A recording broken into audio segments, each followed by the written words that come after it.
పెద్ద దస్తగిరి హత్య కేసులో మాజీ డిప్యూటీ మేయర్ నిత్యానందరెడ్డిని పోలీసులు కస్టడీలోకి తీసుకుని విచారిస్తున్నారు. కోర్టు ఆదేశాల మేరకు 2 రోజుల పోలీస్ కస్టడీకి అనుమతి లభించింది. పెద్ద దస్తగిరి హత్య అనంతరం నెల రోజుల పాటు అజ్ఞాతంలో ఉన్న మాజీ డిప్యూటీ మేయర్ నిత్యానందరెడ్డి నెల 11న జిల్లా ఎస్పీ కార్యాలయంలో పోలీసులకు లొంగిపోయారు. అనంతరం విచారణ జరిపిన పోలీసులు ఆయనను కడప కోర్టులో హాజరుపరిచారు. కోర్టు నిత్యానందరెడ్డికి 14 రోజుల రిమాండ్ విధించింది.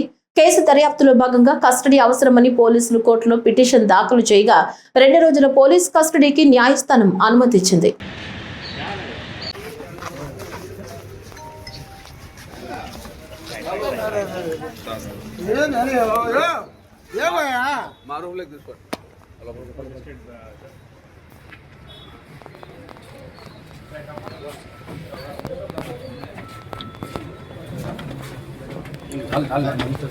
ఇక్కడికే చాలు ఇంకా